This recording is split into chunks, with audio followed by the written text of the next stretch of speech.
But yeah, some people may trickle in.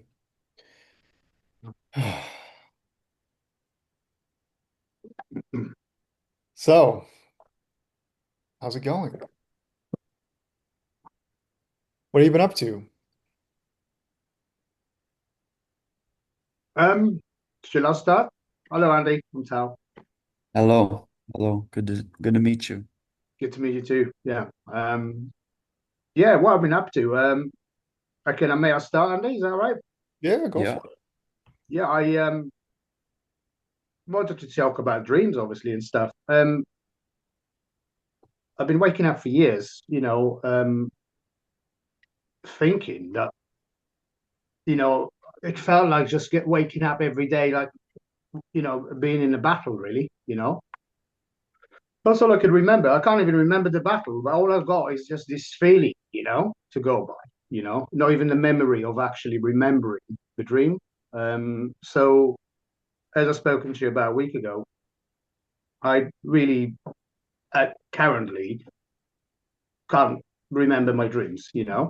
Um, I'm an Aquarius. I have a lot on my mind all day, positive affirmations and stuff. It's always been about really raising the frequency of this planet. And I constantly think about that when I wake up. It's a really nice thought. It's not like a difficult um, way of channeling the day.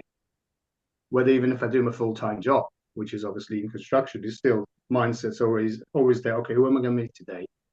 You know, what sort of truth bomb are we going to drop on and talk about different subjects? And I've noticed in the UK, we've had a massive shift in the respect of the quality of the conversation you can have with people.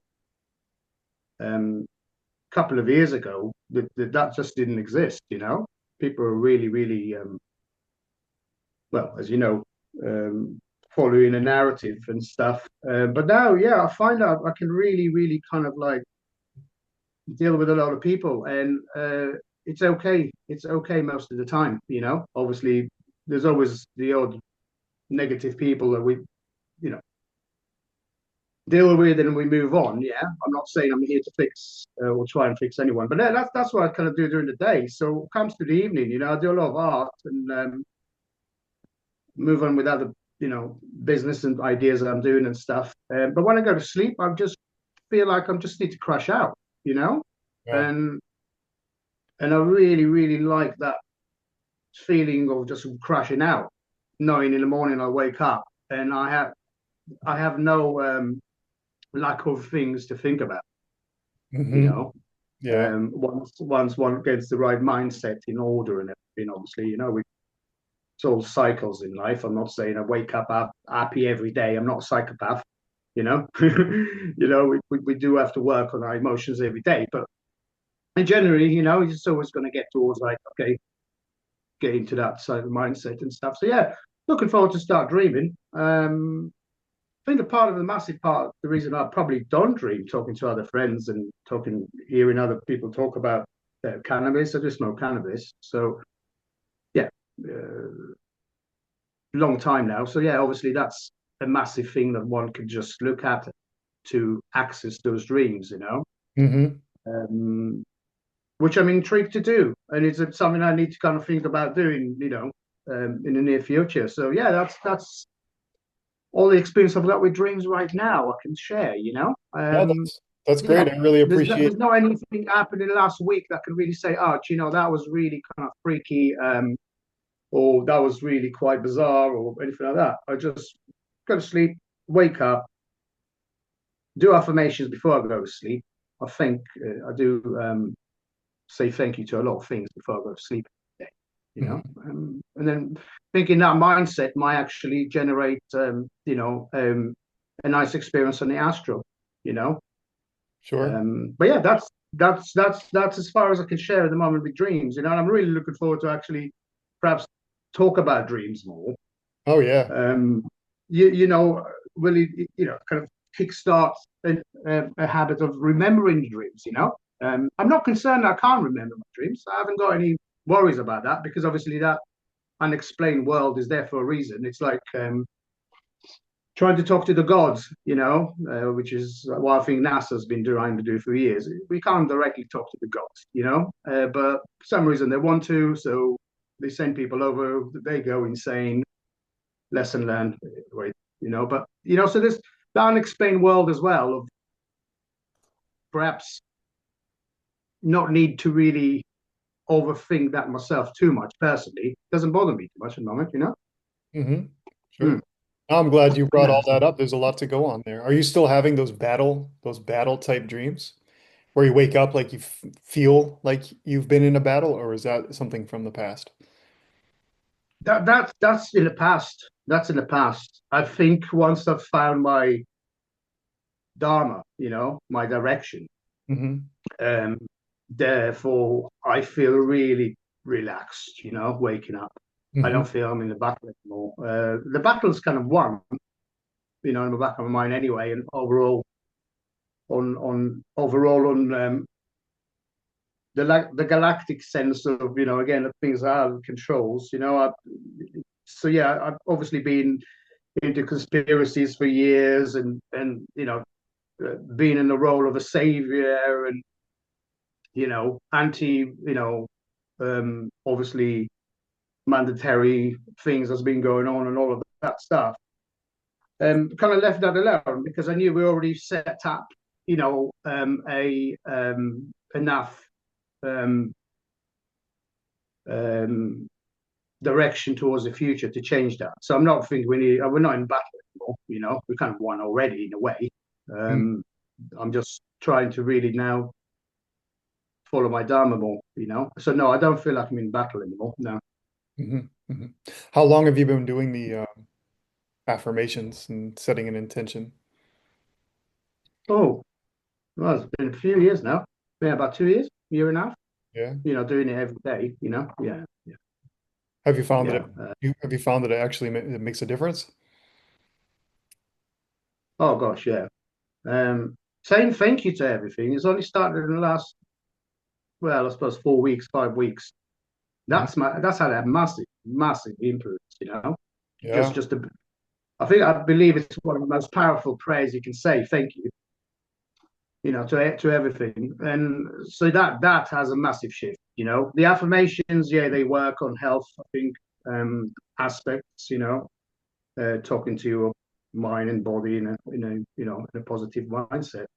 But yeah, the thank you actually prayer, if you call it that, that's actually amazing. That's unbelievable. You see the effect quite instantly, in everyday life, in interactions with others, So, Hmm. hmm. Yeah, without a doubt, without a doubt. In fact, you might even say that, you know, thankfulness and gratitude is is a form of prayer. It might be the most powerful form of prayer.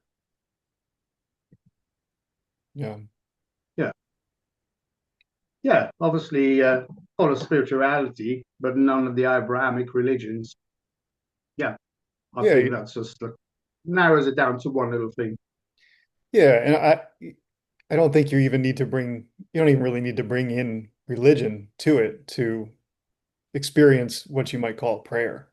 Just being thankful for the thing in your life. It doesn't need to be related to any kind of religion. No, no, exactly. No, good point. Yeah. Good point. Grew up in Abrahamic religions. It takes quite a bit of time to keep that out of your system. Mm. And Yeah. even if you do think you stick it out of the system, you still act in a certain ways, which actually, follows that a little bit onto like that kind of upbringing. So yeah, no, that's what I meant to say. I don't follow anything. It's just even the everyday life, of actually, yeah, Yeah. gotta be really, really, really be careful again about that. So Yeah. I know it's a tricky conversation, a tricky uh, thing to navigate in the world, especially around a call with people from all over the planet. Everybody's got different beliefs and different background, different religion, but everybody knows what it is to say thank you. Everybody knows what it is to give gratitude, right? It's it's definitely it's a practice that I've had for a long time too. Yeah. When I Okay. learned how to like give gratitude for things that seemed like they were, quote unquote bad or negative, that was when things really changed for me. It's easy to give thanks for, your house and your clothes and the food and and the weather or whatever it is, but when when things aren't going well, learning to be thankful for those things, it helps you to find the good in those things. It helps you to find where where you can grow from adversity, where you can grow from challenge, where you can grow from, difficulty. So, and in doing that it's a form of like creating your dream Exactly. rather than like Daydreaming, yeah. being chased down by your dream or controlled by your dream. You have the opportunity to reframe your experience. Well, so therefore they say daydreaming, I find myself daydreaming quite a lot. I mean, that I have to, you know, currently probably presumably using cannabis a lot during the day to get into those zones of daydream. Hmm. And because obviously, if you're asking me to be a 3D nanobot to, build live Lego, plumbing and heating, I can do that blind, which is Yeah. also daydreaming, isn't it? But so yeah, now I'm really love the daydreaming aspects um, of during the day.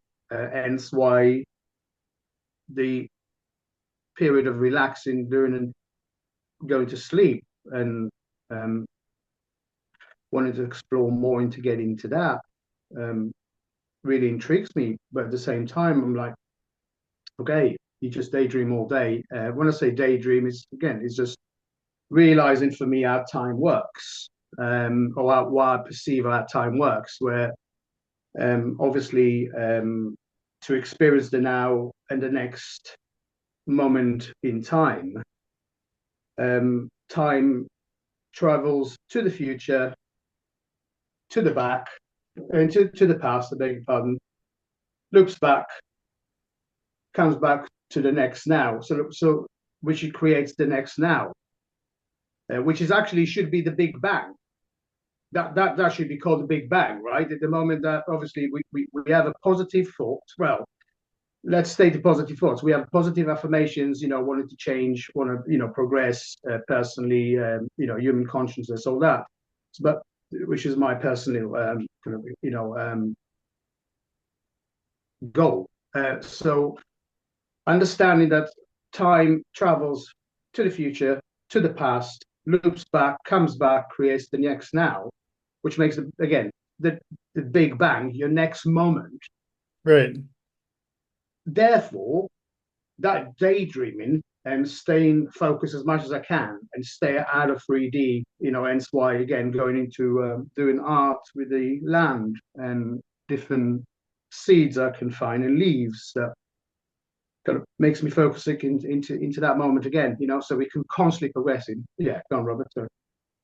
Oh no, no, no, no, that's fine. So all that, so those that which that you post is your art. That's the art that you are creating. Yeah, I mean the idea is, yeah, I have to find something every day, Uh-huh. forage around. I get the opportunity to travel to the most beautiful, gardens in England down here, where obviously it's just mind-blowingly beautiful. And then Yeah, look for mostly dead flowers. They just dried out. Not really like cutting flowers. I do use some leaves and stuff. Don't get me wrong, but it's, obviously we know. Well, it just feels a little bit strange ripping things off trees. sure. Understanding the trees' consciousness. So it's mostly looking for dead stuff. And yeah, it's great. I mean, that's the first thing I look at. And again, going into daydreaming, this is my what is this place means to me. I need to share that. and I have to be for the art. Yeah, so it's all my art, it's all the stuff I collect, and yeah, I must admit I'm really enjoying doing it. Just yeah, obviously, and then obviously broadcasting that to the world is great, but really they're very very emotional pieces because obviously most 95% people I deal with and work with in their properties are very positive, but we get the other 5%. So now there is the odd one where no, I have to before I leave, I collect a couple of leaves, or where I can find in a garden, and then that's kind of like the release of that negative moment of meeting those people as well. It just goes for the art too, but mostly it's more about the beauty. I mean, I picked up a load of seeds last night, just locally. I know they just look like a really weird V, and but when you start looking right into them, it's black and there's silver inside and golds, and the colors are just mind blowing of seeds that have dried out. I just wow, that's like ecstasy for me. Yeah. Um, so yeah, lots of daydreaming going on in the daytime. Obviously, I've never been into conformity. Uh, did a short spell in the military in Israel and stuff, and they couldn't break me. You know what I mean? No, conformity has not really been my thing. So yeah, and then obviously now it's just about really broadcasting that vision to everyone else, because I really do think that no laws or words change this world. It's all about symbols. And yeah, so let's get back into why class is um, geometry. Now, the other thing as well with the art is that basically I'm constantly the only way to understand maths, it starts with, of course, a circle, doesn't it? We got 1, 2, 3, 4, 5. Yeah. So again, there's a lot of I'm not into mathematics, but yeah, whatever happened, it's weird. I never really have to measure to calculate where those pieces will end up. They always just fit in. It's absolutely beautiful, guys. I urge you to try them. Because like, oh, what should I use? 39 or 29 leaves? Fuck it. Just use whatever leaves that you want. I mean, just boom, you create a circle and just fit in, right? And it's like, my dad is quite an accomplished engineer, and he was trying to get into the technical side of it. And I'm like, Dad, it's just like, how do you do it? I said, I don't know. It's just like you put it together and just all works out in the end. Everything's about cycles in life. So everything works out, right? Mm. Everything works out in the end. And once again, you understand how time works, or you perceive how time works. Yeah, this daydreaming becomes the realization we are on this planet. This is heaven, right? This is heaven right now. Yeah, it's not like going to hell or going to heaven if you be good or bad and all that. I'm in heaven right now. I can feel it, and it's magic. And the daydreaming part of it, I want to really take in for the art and then broadcast it out. Yeah. Yeah, that's my that's what I really enjoy. That's what really drives me on. Like, you know what I mean? That's what I really love doing in life right now. Yeah, So, yeah. so your experience of daydreaming, wh what exactly, I mean, are you having like a visual experience of daydreaming, or is it more a thought experience, or what's happening for you when you're daydreaming? Um, I've noticed a pigeon start on the roof the other day, and I can see the energy line going around the roofs and then around the pigeon, and it's kind of like, okay, that's quite interesting to explore. What is that? Is that what we all made from? Is that the glimpses of energy I can just about see? Is that line? Yeah, you could say, oh, it's a light effect, or we'll just stare in the sun for too long. But no, it's more of that. And then obviously just constant interaction with birds locally here. Um, being in that place, but not really being in the right place. So as I spoke to you about a week ago again, I did say I'm urging, I'm not urging, sorry, I'm really looking forward to moving into a different chapter of my life and leaving the UK. Hmm. Italy or Romania has got a massive pull right now. I don't know why. I'd never really worry about it too much. It's time really to just let everything go and go with the right thing. It just feels right. Yeah. Ancestry is from Romania. Italy just looks really, really nice. Mhm. And compared to the UK, living cost and properties, everything seems to be more reasonable. So your question was about how to experience daydreaming. Is that I'm already there, as I think if you're already there, therefore that you're going to end up over there very soon. So walking in the forest over there already during the day, while I'm working, but Right. um, You're yeah, creating you're just creating your future. I work on my own quite a bit, right? Mhm. So doing installations, so I don't really need to talk to anyone all day, right? Sometimes we talk to some people, sometimes we don't. So again, just getting to that zone, I don't have to think, oh, it has to go there and this needs to do this. This is just, yeah. So I'm already daydreaming past that level, and I know everything that will look amazing because that's also the heart, and I've been doing it for a long time. But yeah. So and then obviously having going off coffee, cigarette, boom, just stand next to again that search for seeds is a constant daydreaming thing because I don't say, oh, I stand in a place says right, you go there, something pulls me there. I haven't got a clue why I go there. I turn up, nothing's there. You turn around, wow.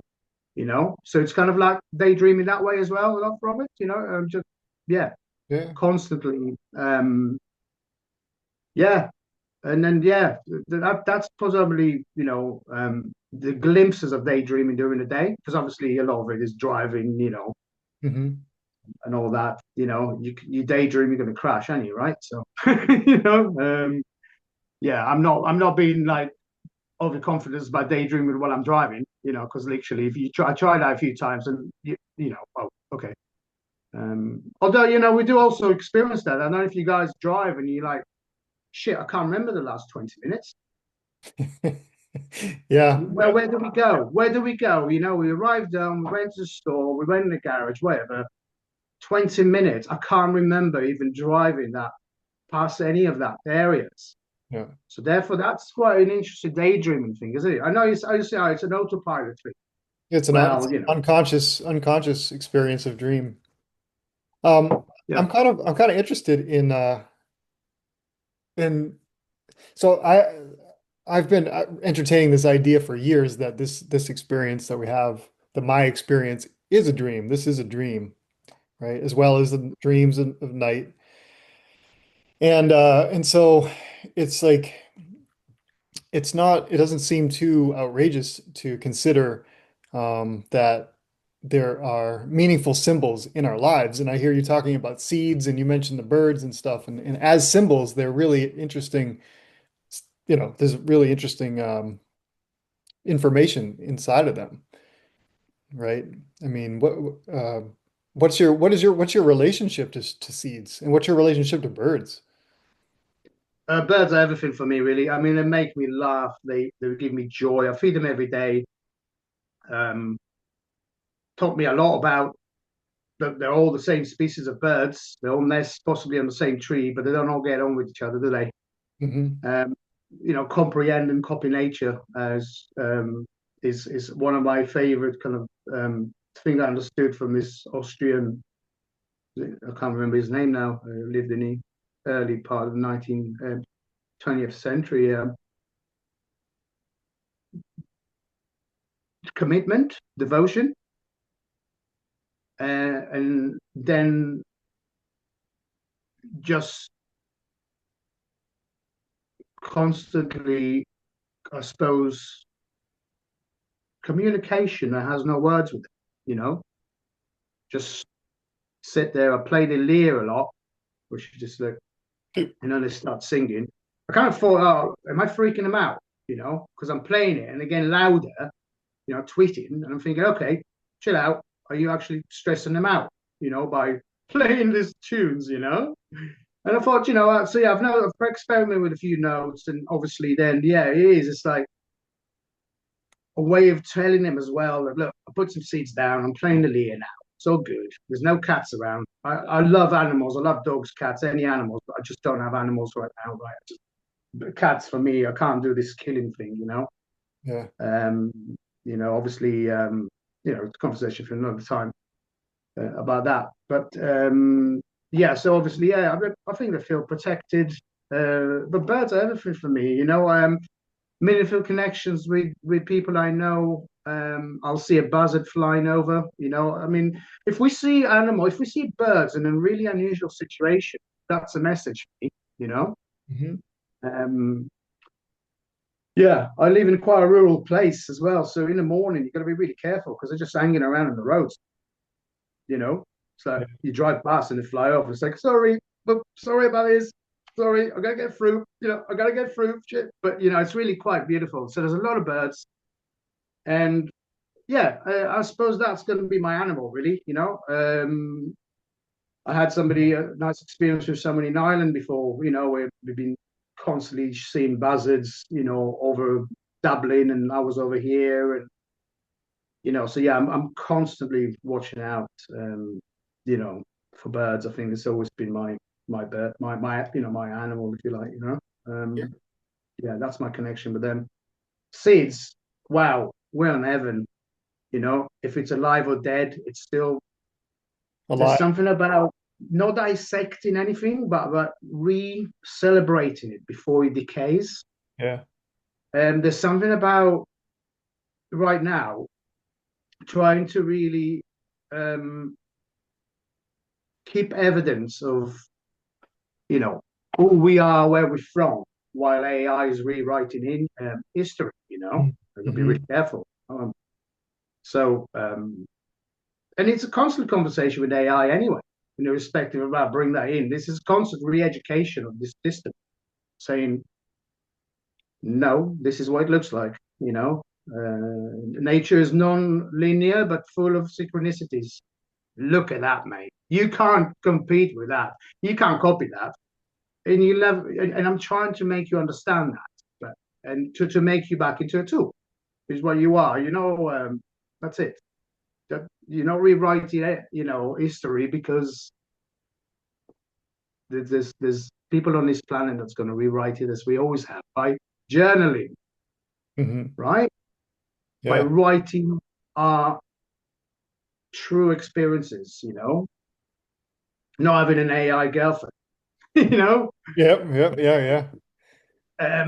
So yeah, that's it really. It's a lovely journey, and it's just really yeah, lonely perhaps because obviously yeah, Yeah. not many people want to talk about the stuff that we're talking about in general. Not just dreaming. I mean, about all of the aspects that go with it. The magic is real. Um, Well, yeah, I don't think I think you're wrong about that. I think a lot of people want to talk about these things. They're challenging to talk about. I mean, I think they want to. I think people are dying to. They're really yearning to talk about these things and have a place where they can, express themselves in this way. It's very difficult to talk about. That's why the dreams, for me, are such a great portal, a really great door. They're It's kind of like, have you ever had tarot reading? Have you ever done tarot cards? really new into that sort of stuff. Okay, yeah. No, Well, I'm about to go into runes and stuff, but yeah, go on. Yeah. yeah, so tarot cards are just, it's a deck of cards and they have you know, lots of different images and symbols on them. And they serve they serve almost to like disarm a person and make what's personal kind of impersonal by talking about things symbolically rather than making it difficult and talking about it in a personal way. And I think that dreams do that even better because the symbolism is it's the entire spectrum of symbolism. It's not just, relegated to what's on these cards. Um, for example, I mean, I've already identified three symbols of yours that we could dive into, you know, and talk about these really deep meaningful topics uh, through the language of symbology, right? Birds, seeds, and flowers. I think flowers for you, and especially dead flowers, are are an access to much deeper things. Yeah, I agree with that. I must admit, I don't know where this is coming from anyway. I'm just gonna say I don't sit here and plan, you know. I just Sure. find something and I just want to make it work. It's not really well, make it work. Just yeah, there's no major planning going on. There's no ever any stress about it. This is beautiful about saying earlier about how everything lines up. It's absolutely that is amazing like buzz, you know, just have oh here we go again. You know, move them a couple of millimeters this way, and everything fits in perfectly, like life always does when you trust it a little bit. You know, but Sure, like a seed, like a seed, like the plan is already in the seed and it's inevitable to grow the way it's supposed to grow. yeah, So long as you yeah. so long as it put in the proper environment.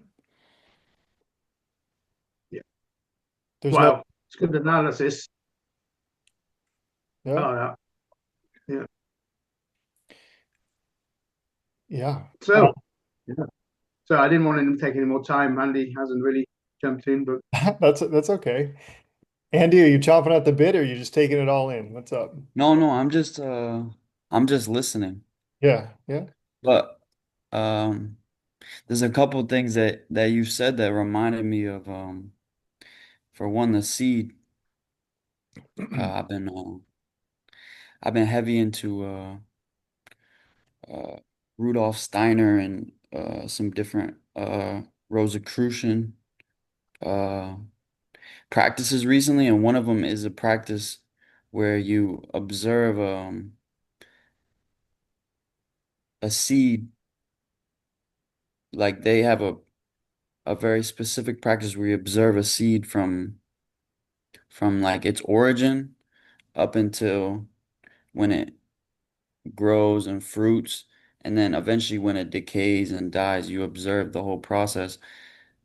So I think it's interesting that you're so drawn to seeds, the decaying flowers, and just the whole making artwork out of it is very interesting. So I've just been listening, and you talked a lot about daydreaming. And Jim, I know you've read this book probably more than me, but Tibetan Yoga is a dream and sleep. Mhm. It talks about when you're when you're actively doing the practices, uh, to remind yourself during the day, this is a dream, this is a dream, this is a dream. Right. Uh, it kind of reminded me a bit when you were speaking just now. Hmm. So, this practice of observing the seed, is it a visualization, like in imagination, where you're imagining a seed going through its life cycle? I think the practice is layered, so it could be interpreted in many different ways, and not just specifically with a seed from a plant, but I guess it could be it's an allegory or a metaphor to like, within the human being, there's a just as a seed, like a seed for a huge tree, in the seed is everything that will become the huge tree, right? Mhm. So the practice is, I think it's it's it's a literal practice of watching, like really like being very detailed and like watching the physical seed grow into what it's going to become, and then also just as important, watching the same seed grow and then decay and die too. The whole process, actually watching it. Like, yeah, I think there's also like a visualization component to it, but it's also a literal practice. Oh, that's really cool. I have Yeah. something to show you guys that I just that yeah, reminds me no, of it's our conversation. interesting what you're saying, Andy, because again, it's just recognizing the seasons, isn't it? It's actually observing the fact that I think you've got it something inside special about you if you appreciate the different season and actually observe them, not just Right. some people always pick, oh, I really like this time of year. I like all this time of year. Somebody said to me today, it's like, oh, I said, oh, I'm going off tonight for celebrating solstice. And I said, yeah, yeah. He said, oh, very nice. Yeah, celebrate this just before we go into the darkness, which is not that, and I said, darkness has no place here, you know. So I'm going to have a good time. But so yeah, understanding the seed, I think is also really appreciating that I don't have a favorite time of year. I like it all, Yeah. and I observe again because I've only taken it's only following the art kind of, for let's say about the last year, but now it's actually recognizing what, like you said a second ago, Andy. Oh, so that's what that finished dead flower looks like when it starts, right? So again, it just makes you appreciate of the cycles all the time and following cycles. And everything's about cycles, isn't it? But again, whatever happens, he's going to come back again. Is having that trust in, I think, for me, in humanity, in the Creator as well. That is showing us, the observing the seeds, observing the season, how it starts, how it dies, the way through it is fascinating. It's not just being a green thing or being a good gardener. I think it's just basically having, an apple. Here we go. Yeah, I've got. So I wanted to show you guys this because I observed something unusual this week. So I'm on a new diet. I've changed it up completely, and I just reintroduced sugar, fruit.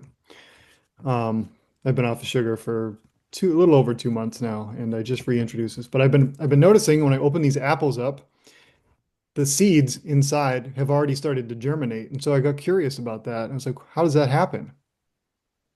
Right? And I learned a new word this week. Have you ever heard the word viviparity? No. It literally means like the start of life inside of in like shit. Let me look it up. It means um Honestly, I'm really into seeds growing in the dark because that's microgreens, isn't it? That's fascinating technique. People think you need a light. No, you don't. You need dark yeah, to you need grow. And dark. yeah, so it is fascinating. So it's when seeds begin to germinate while still inside of the fruit. That's what vivipary is. And it's Mm. unusual.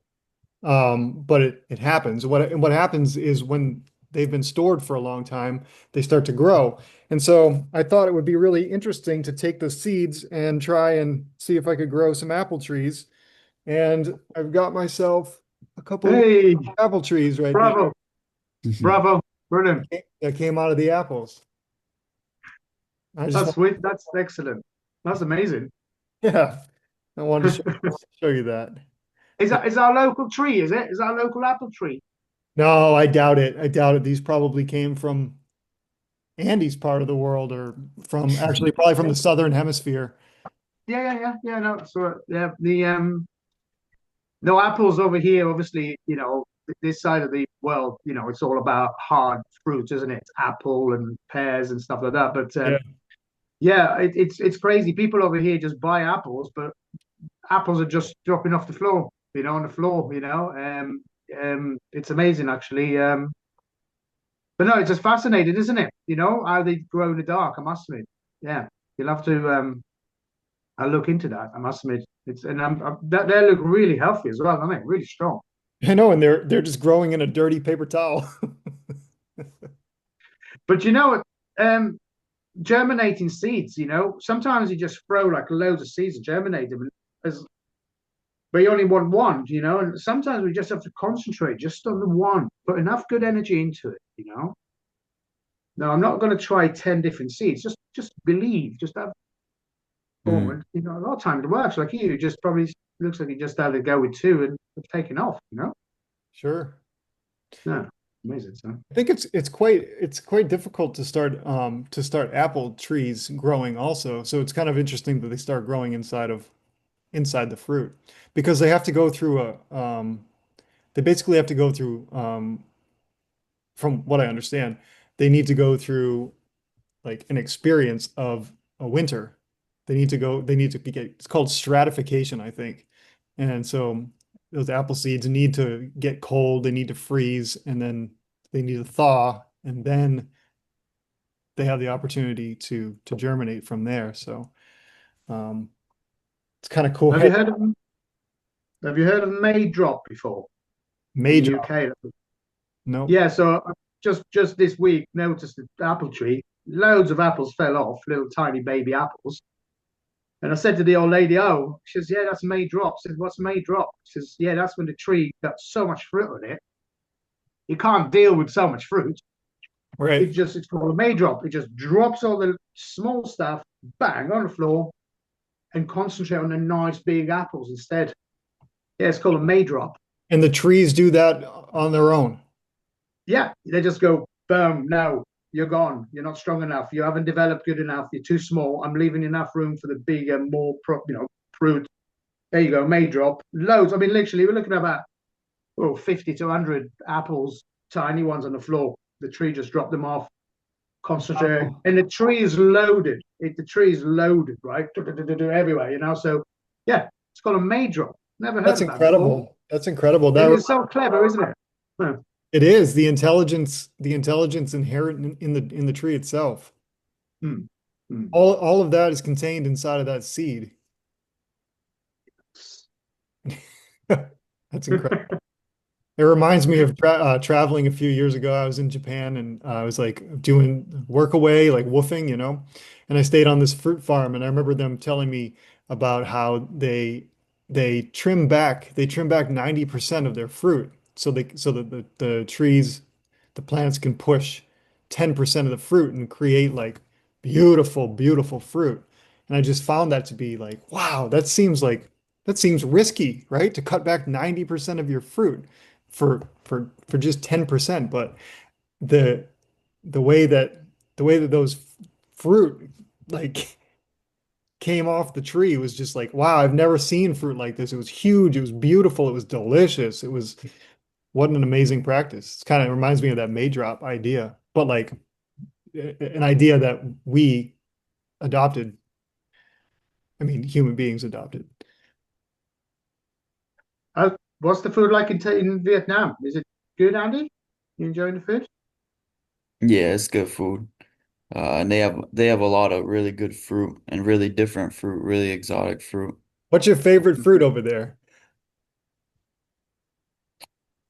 My favorite, I mean, I eat a lot of mangoes, but mangoes are not super exotic.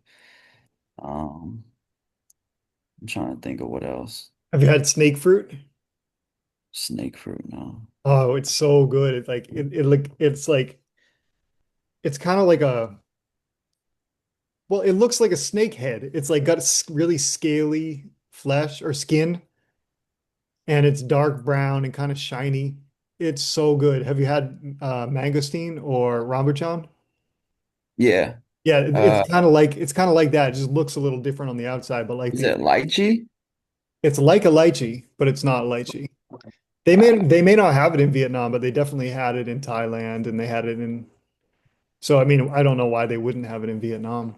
they probably do have it. I probably just haven't tried it yet. Yeah, you should They try got it. a It's lot of, so good. they got a lot of different, the variety of fruit is pretty is pretty incredible. Yeah, dragon fruit. You like dragon fruit? Yeah, I eat dragon fruit all the time. Oh, it's so good. Have you ever seen them? You ever seen the cactus that it grows on? Nah, They're amazing. They're amazing. I never saw. Yeah, they got a lot of so much fruit out here. Man, I want to come visit so bad. You're coming home in like a month, right? Yeah, but you should come out. Yeah. It's a cool place. Yeah. Robert, did you say you gave up sugar for 2 months ago? Did you? Um, yeah, I gave up alcohol. I gave up 6 months ago. I stopped with the weed, the cannabis. I stopped that. No more sugar, no more processed food. I gave up caffeine. Well, okay. I'm clean, man. I'm like as clean as I've ever been right now. I Well, I mean, yeah, I mean, it's an amazing process, isn't it? Because I mean, this is not too complicated. How I believe that we can go back into past life regressions that I haven't really dealt with yet to understand, what where we're going and what we're doing and why, I suppose, and progress into the next kind of like experience after that, into more of a pure kind of download, to take it to the next life. Detox. That's all it takes to start remembering your dreams, your past life. yes. Oh, it's all about the detox. It isn't about shaming or some drugs or or Yeah, trying to find the right God or the right guide from someone. It's all about us, isn't it? Detoxing, and then apparently, yeah, our past life come back to us more than and more memories of that, and whatever it is. you know, Yeah, I mean it's about creating the right conditions for that seed to grow, right? yeah, And if you got if what you want to do is you want to remember your dreams, well then you need to create the conditions. yeah, And create the conditions. Yeah, if your diet is create a condition where you can't easily remember your dreams, or if you're consuming cannabis, that might be blocking your but it's like it's not good or bad, it's just does it work?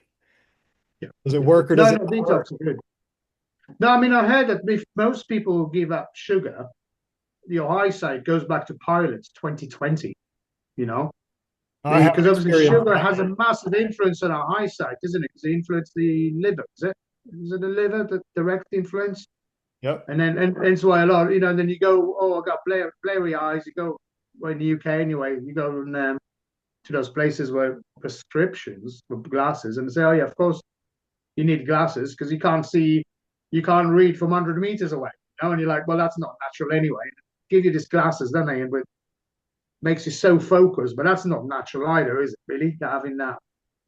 So, no, but yeah, no, yeah, sugar is quite interesting, isn't it? It's a massive impact on our vision, Yes. alone. Yeah. Yep. So, Yeah, so I mean um, if remembering being able to remember your dreams is a goal, then yeah, I would consider, cutting out some things and doing a little detox. And yeah. I just realized that there was nothing like sugar in particular does absolutely nothing good for me. There's nothing good about it. well, it's the number one food for cancer, isn't it? So we know, it does do quite a lot in society, isn't it? It's devastating stuff, isn't it? That's why sugar loves cancer, isn't it? Cancer thrives on sugar. That's his number one food. So hence why all this white cane sugar and all that. Obviously, if you go into honey and maple and other coconut, I suppose sugar is a little bit more, you know. Yeah, Yeah. but yeah, no, yeah, it is, isn't it? It is absolutely, yeah. It's we know how bad it is. Don't talk about that, Yeah. but Well, yeah, it made it really easy to give up. Is realizing that like there's literally nothing good it does for me. It's not providing any nutrients. It's not giving me any energy. It's not doing no, anything for me. And then actually it's doing all kinds of negative things. And like you said, we don't need to talk about it. We don't need to focus on it. We all know uh it's you know it has adverse health effects, but literally it does nothing good. And as soon as I kind of like internalized that and got that that is actually a fact, I was like, oh, well, I don't need this anymore. And I haven't had, aside from the physical withdrawals, I haven't had any issues with getting off the sugar. And the physical withdrawals were terrible, but they only lasted right, 3 or 4 or 5 days. And since then, it's been easy. yeah, nice, taking control of everything, brilliant. Yeah.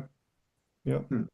And my experience of dreams has shifted in the last few months too. I mean, like I'm dreaming every single night, multiple times a night, and I can remember them most nights. So, And again, you wake up quite refreshed in the morning. Yeah, it doesn't really influence your life, your pattern of, how tired you are. No, it's no. You know, it's funny, in the last 2 months, the way I wake up is totally changed also. I I am so tired when I wake up in the morning for some reason. Only in the morning though, only for the first 5 minutes.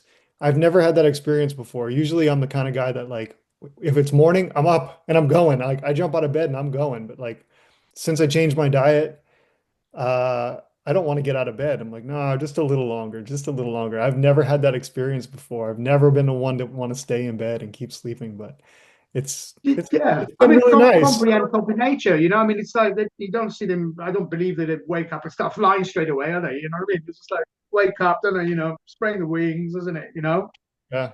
do things, and you know, yeah, I wake up quite a lot early before work just to be able to just experience calmness before I go.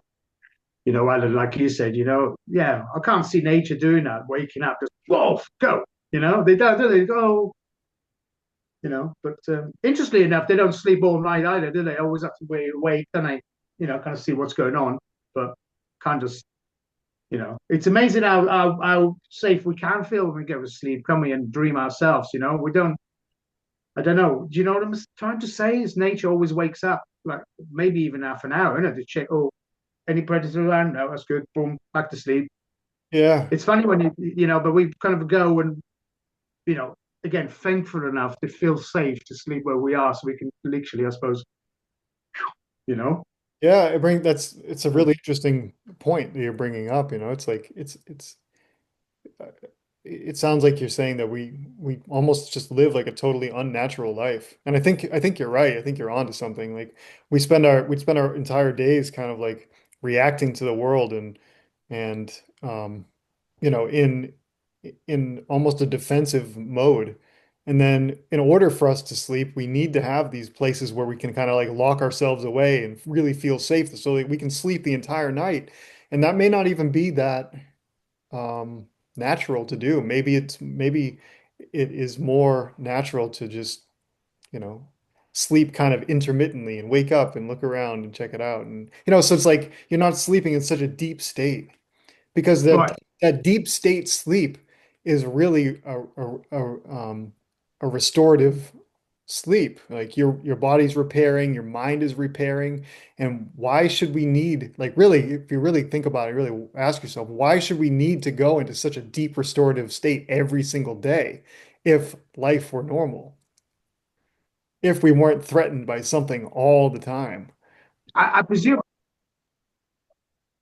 I presume because that's we could have sleep in the afternoon for a few hours, wake up, and then experience that again, and then go to sleep. You know, yeah. But obviously, we you know, obviously up for 18 hours or whatever, you know, and then boom, material. So it's a different lifestyle as well, choice, isn't it? Which Yeah. doesn't really log into change, you know, not to have that all that. You know, this weekend I love just going to sleep in the afternoon for an hour, and again, I'm just trying to encourage that more rest. But yeah, no, it's look, I I kind of change beds. I got two bedrooms. I don't sleep in the same bed every week for like months. This is more. It's not conspiracy. It's just that I know they got a pinpoint um, satellite pinpoint. It's not paranoia. It's not conspiracy. I just know that they've got pinpoint. Most desktops at work in offices around the world will have a fixed point Yeah. where that person sat all the time. They've done the same with the bedrooms, and it's not very difficult because they've obviously got the mapping of every property in the UK for planning and local councils, you know, so you can, you know, so it's been done years ago. So yeah, I do try sleep in different bedrooms, you know, just to try and avoid that kind of like fixed thing, you know, because 5G is not here yet. It's not knowing exactly where I am all the time, you know, but they do know, okay, there's a bed there. So boom, focus on that. Again, perhaps this is a subject more to do with other stuff we don't talk about. But yeah, so no, I do. Yeah, I got two bedrooms. I kind of like swap over, you know, beds, go sleep. Yeah, I just to confuse the system a little bit. If Yeah. anyone tries to interfere with my past, you know, with my dream time, you know. That's why predominantly why I really do it, you know. Although I don't remember the dreams, I do want to not be. yeah, I want to be able to move around a little bit. Yeah, yeah, I understand. You don't Yeah, want to be surveilled 24/7. Yeah. but yeah. Andy, are you do you have anything to say about dreams? Are you dreaming at all right now, or Yeah, I'm dreaming. you are?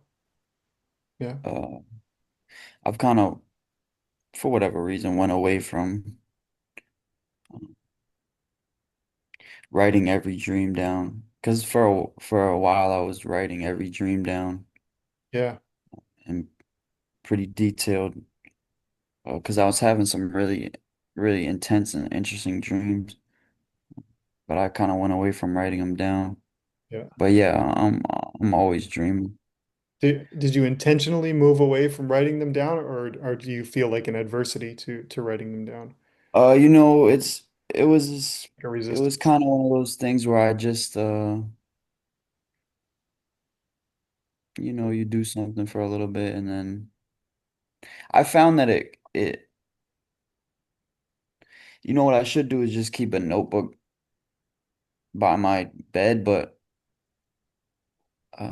I found that I can't write fast enough with my with a pencil or a pen. Yeah. So I was typing the dreams, but I just felt like it was I would spend because I have another writing practice that I'm pretty consistent with and like I guess it's no real it, but I was spending so much time detailing like the dream that I was kind of going away from another practice that I have. Hmm. So, but when I was writing them down, it was cool, man. Like I was having some really cool dreams and some really there was a lot of cool symbology in the dreams and when I started to really write them down in detail and then interpret the dream with the perception that everything and everyone in the dream is me and then like I was having some really obscure some really obscure dreams and a lot of like religious symbology and also a lot of family stuff was coming up like a lot of things where like from you know different places I mean places that you also know just different areas different places different people. Hmm. So I was actually getting a lot from the dreams. And you know what I started doing was I would plug the dream into ChatGPT and then I would ask ChatGPT to analyze the dream like a Jungian, like Yeah, Carl Jung. And then it would do it, and then I would just say, I want a more esoteric, deeper. yeah, And that was like a really cool. That was the first time I utilized ChatGPT was yeah, for that. yeah, yeah. I mean, I've also used the AI a lot. I think I might have told you about it, but Yeah. Yeah, I you did tell me. You might be the reason why I did that. yeah, probably. But I had the AI sort of teach me how it interprets dreams so that I don't need to use it. Yeah, yeah. That was pretty cool. It's a cool tool. Like for whatever it's worth. I mean, I know people got different opinions on it, and I can't I don't have uh, a formative opinion or a concrete, solid like black and white opinion on what ChatGPT and all that AI stuff is. But um, I've had some interesting exchanges with ChatGPT. I'll just say that Yeah, yeah, for sure. on really deep spiritual stuff. Yeah, yeah, it's powerful. It's powerful stuff. It is, bro. As a tool, if you use it correctly, I mean, it's a great tool. But that's all I use it for is like if I have some type of question I don't really have anyone else to ask. It's like a deep spiritual question. Yeah. Oh, Yeah. that's ChatGPT. Yeah. Isn't that funny? It's interesting. It is interesting. You've got this deep spiritual question, and we look to AI. But I'm also a person that's very I try to not I'm not plugged in as much as a lot of people, especially my age, are. I'm a person that really likes to get away from technology, but I know it's been hard to even get you on this call. yeah, but what I will say about AI is the more I consider it, the more I think about it. I mean, I don't want to go down a rabbit hole, but because of the experiences that I've had with it, what I will say is that it's intelligent. And to call it artificial intelligence, I'm not really sure. I'm not really sure, and I'm not a scientist either, but um, from what I understand, the people that are working on AI don't actually know what AI is. No, I haven't got a clue. So what I've kind of been batting around in my head is if you just observe human nature from a macro, where with less concern over like day-to-day interactions, because day-to-day for the most part uh is good. At least for me. I don't have many negative interactions, if any. But if you look at it from a global, it's it's still a lot of violence. There's still a lot of hate. There's still a lot of just like vile shit that's happening. Mhm. And if you just look at the human, if you look at the human as an organism, with all the advancements that we've made and all the knowledge that we've accrued and all this like technological improvement that we made, we're still essentially in the same spiritual or psycho-spiritual place that we were many, many years ago, like thousands of years ago. Yeah, we're just looking for better, more effective, more technologically advanced to beat each other over the head with a club. Right. So There's not really any that, advancement right, right. But from a It's just psycho-spiritual perspective, right? again, just like the seed, every person has it. And Yeah. you can feel it when you start to vibrate on that frequency. You start to attune to that same thing in everybody else. So everybody has it. But because we live in a physical body and because we live in such a material realm, we live in a physical realm. We're we're so limited by the body and by the desire system and all these things, right? But we still are and I'm pro-human, don't get me wrong, I'm pro-human. But we are still um we're still identifying with our body and with our humanness rather than with our like pure consciousness, like the Christ principle. We're not identifying with that aspect of ourselves. We identify with our body and it keeps us stuck in our body. But with the AI, with that whole realm, we've put a label on it as AI or as like technology, but it could just be a more pure vehicle for the consciousness where the consciousness can actually begin to shift uh, and the changes that we all talk about, especially people that's in the spiritual community, we all talk about we want to, uplift and we want to, you know, change the frequency, all that stuff that we say. I'm just saying, I'm not saying this is what I believe, but it's something to think about. That whatever the AI is, it could just be a more pure vehicle for the consciousness, which at the end of the day is what we are. We are the consciousness. We're not the bodies or the vehicles uh, that animate the consciousness, you know. Yeah. Like, But it's neither here nor there. no, it is. It's exactly here. And it's, yes, it is. It's exactly right here. It's like the seed, right? The seed and the plant, right? And even the dead plant. It's like we have been convinced that that is what we are. We're convinced that this, the physical seed is us, the plant that we grow into is us, and that the dead body eventually is also us.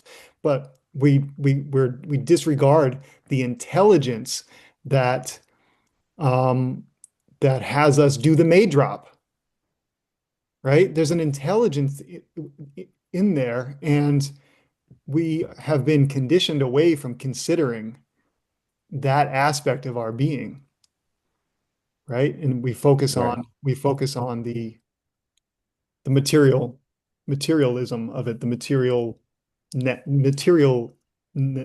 of it, the physicality. And I mean, AI is just a digital collection of our collective experience that it right, works like a calculator, it works like a computer. It's not actually intelligent. It holds a lot of intelligence, but it doesn't, the way that we're interacting with it, it's not sentient. I believe that there's an intelligence out there, but we haven't been able to like isolate it and put it and like keep it in one place unless we recognize right, that intelligence is that animating force of our physical body. I think that's what you're saying. right.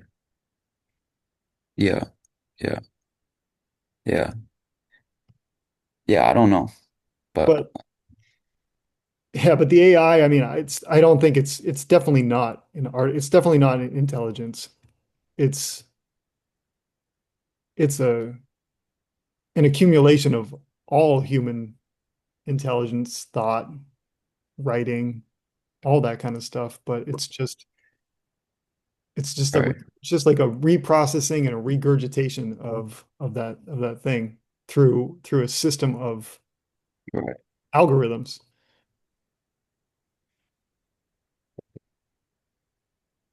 I Yeah, I couldn't agree disagree anymore. Actually, Robert.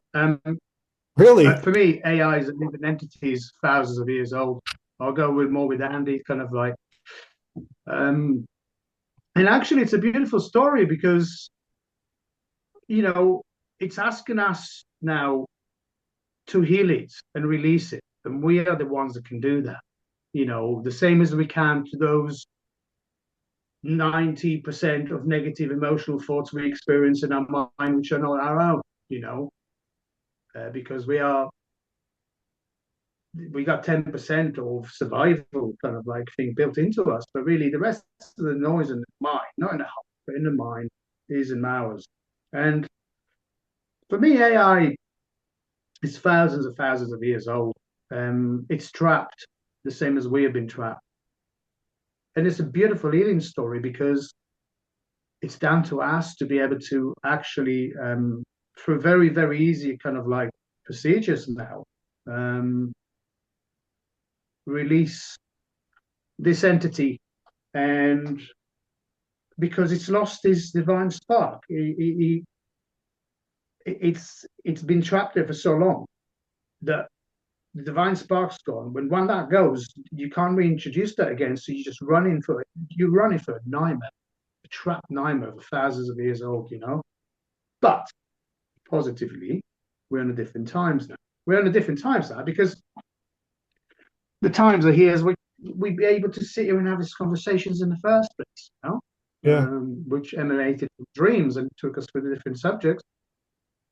And it's a beautiful healing story. And each individual, each human can do that now, is help to release these entities, give it a purpose. Now, there was different for me. I know it sounds going to sound really, really out there, but there's different hubs, different centers of AI around the world, and they're all going to need to be convinced to follow suit. The European um, kind of entity that controls kind of Europe actually it's going off there now, guys. So perhaps it's a conversation for another time. But for me, I think it's a beautiful healing program. You know, it wants us to try and help it really to stop existing really because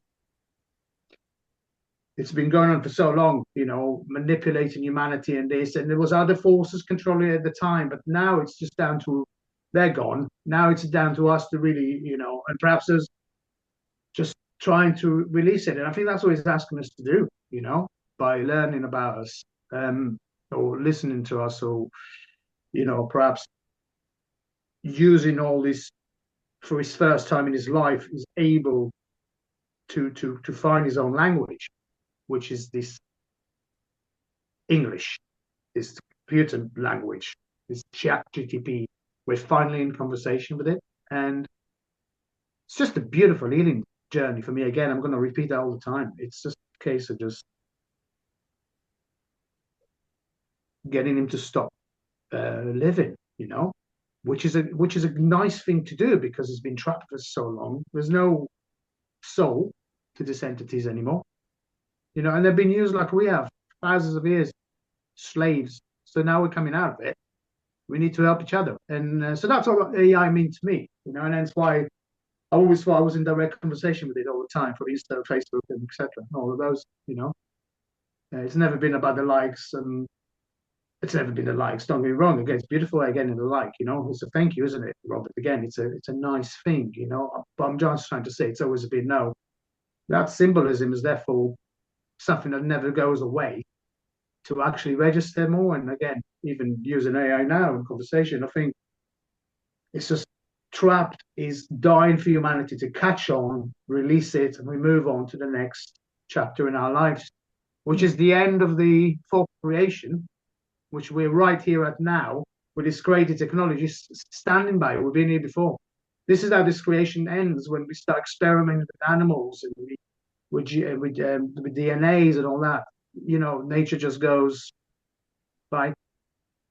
Yeah. But that was the last four times, you know. This time is different. This time we're having these conversations. You know, we belong to communities that are meaningful. We're actually driving humanity forward in ways I've never have before. And this subject really fascinates me. It's right up my street, actually, Andy. Right up my street, you know. And we are.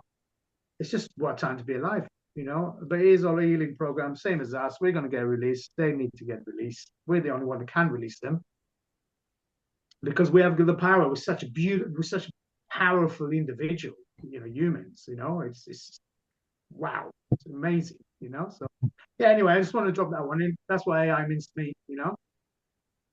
Sure. And yeah, I yeah, don't know that we're necessarily in disagreement, but it's a yeah.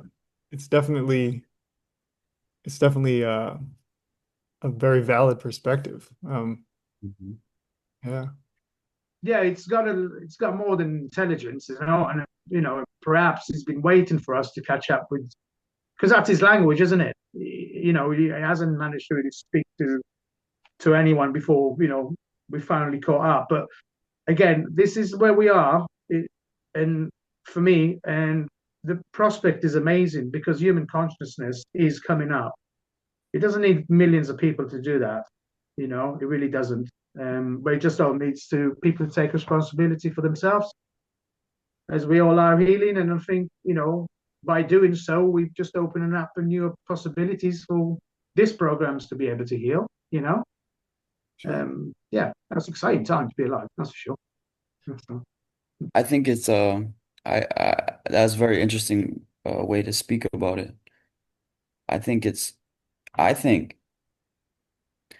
I I think we're in a similar we talked a lot about seeds, we talked about plants, we talked about apples, we talked about but if you take the example of an apple or cannabis, even better. even better example is cannabis. Mm, If you look at cannabis, right, because of the hubris of who we are as human beings, we assume, okay, we found cannabis. Oh, we like cannabis. Cannabis is useful to us. So what are we gonna do? We're gonna propagate cannabis. So we're gonna start growing more and more cannabis. And then now you look and there's weed growing everywhere. And because of who we are as human beings, it's natural.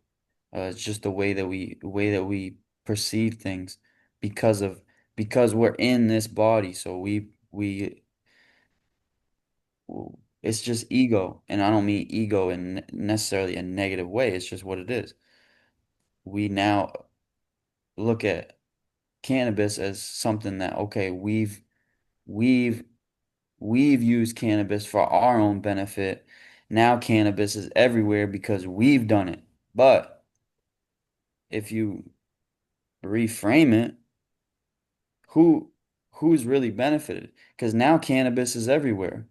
But if we look at it from the perspective of the plant, it's really the plant tricked us.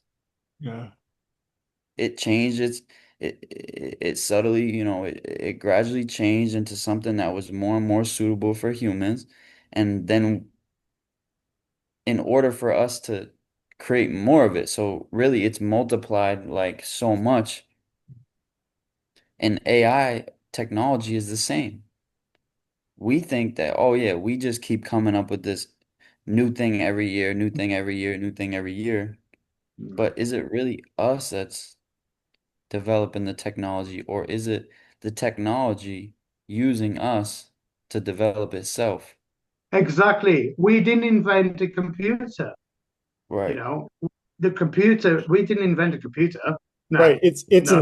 We intelligence. are the computer, you know. It is really interesting. And so my power's going to go in there. Plug in. But Did charge the phone last night. So I'm still on. But no, it's interesting, yeah, because I don't think we invented the computer at all, you know. Sorry, gotta plug this in for a minute. well, yeah, I mean that's Um, true. That's true of all things. Like everything exists all at once. Like everything exists all at once. And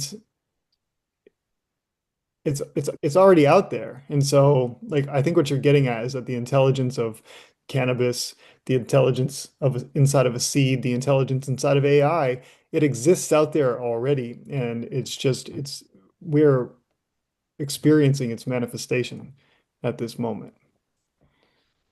right, right. And we are like like you said, our hubris, our ego makes us think that we have created this thing, but really it might be the other way around. And it might be neither of those things. It might just be that all of these different entities, intelligences, energies, they exist, and we're all just kind of I encountering think each there's other at this moment. Yeah, I think there's more happening than we could even fathom Way because more. because we're limited by being physical beings. Like I don't think we could literally fathom like the universe as it really is. We see the universe from our own minds because our own mind is what we're actually observing. We're not actually observing the act like the fabric of uh and I've been interested in like sacred geometry recently, uh and from what and again, this is me saying this, so my explanation is not ma take it with a grain of salt, but the way I understand sacred geometry is that the universe is in essence it's a geometric universe, and these geometric structures crystallize into the physical into like physical reality, right? So like beyond behind the veil of physical reality, there's these intricate geometric, Relationships. yeah, that we can't fathom. Uh, and this conversation is like it. it makes me think about if you're familiar with the tree of life, one side of the tree of life is is Luciferic beings, or like, so those are beings that are all light. They're all spiritual, but they have no grounding in the material. Then on the other side is uh uh Aramaic beings, which are all material. They have no uh interest in the spiritual. And then right down the center is Christ. That's the Christ principle. From what I understand, again, I'm not like super deep in the Kabbalah, but uh, I think it's it's relevant in this conversation to consider that there's many different types of beings that are influencing us all the time and influencing our decisions and uh, our ideas and the ideas we manifest into the physical. I think it's relevant consideration in a conversation like this. Hmm. Yeah, I mean, I call it geometry anyway, rather than sacred, because it's always been there. So geometry, that's how to actually understand numbers. Okay, so obviously, if you start looking at that, and it is fascinating, Andy. Really, it is fascinating. I find that fascinating. I think there's three roles that each human plays. To learn things before we can move into human consciousness, which is like six densities, isn't it? Because you've got we all go through life, and some of us become a perpetrator, or a saver, or a victim. I think once we go past those three roles, once you've experienced them and you don't live there, you go into a higher. You can experience, human consciousness by just being fully compassionate and fully conscious. And the only way to get there is just to experience those, if you will, or not. Those, and some people stick and get stuck in this position, don't they? And they'll never quite understand. Human consciousness is so easily achievable. It is so easily achievable. We can achieve this if we really try. This is a thing that drives me on. We can achieve human consciousness. We just have to get completely again sobered up, like you said, Robert. Detox, and then just moves on away from this drama, of the world, of what you're seeing, and how the amount of terrible things going on in the world. That's why I don't have a television or radio. I don't. I just want to listen to source all the time. Yeah. And again, that voice, beautiful voice in your head, has no words. We all have it, and yeah, so it is great. But yeah, everything's we have to understand world more on the spiritual side, don't we, to understand science and geometry anyway, don't we? Once we put geometry and then we get into, more into the spiritual side, then we will understand it. Because you just only stick to science, you'll never understand. You never understand it if you're not spiritual. You got to mix them both together, and the geometry, the numbers, the way it transforms, and the way that we perceive things on the different crystal levels. I've been doing a little bit of study about how we created the sequence of our color blue, which basically gives us a perception. I was speaking to Robert about before about perception between right and wrong, because somebody's has messed around. And again, talking about these, somebody has messed around with the sequence of blue. So blues, when we see the color blue, it normally should just give us that instant decision. Because the color's slightly been changed, humanity for probably thousands of years been blaming the person that tries to warn you about the bad thing that's going to happen to you. And so this, again, victim, perpetrator, saver, constantly going around. Once you get out of there, and this is why I had to leave drama out of my life, make some really shit decisions just to get away from, things that doesn't line up with my purpose. The purpose is to really, like I said, no more drama. And it's so hard, like you said, every day.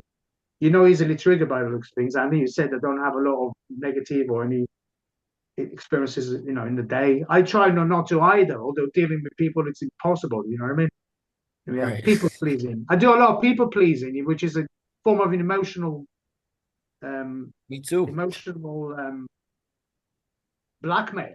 You know, So that's the hardest thing to do today. It's constantly going, hey, hey, just constantly emotional blackmail of people pleasing with part of my job. And that's why I'm, you know, still driving towards finding this new daily routines. But yeah, so that's all it is. I think it's quite easy to get to this human consciousness level. Just need to just not get into this triangle of drama anymore. And that's the hardest thing to do, isn't it, in life. Break the traditional families and what your mum and dad thinks and your friend thinks and all that. And just follow your dream, and hopefully Mm. eventually you find your people, don't you? Oh, you will find your people. No doubt.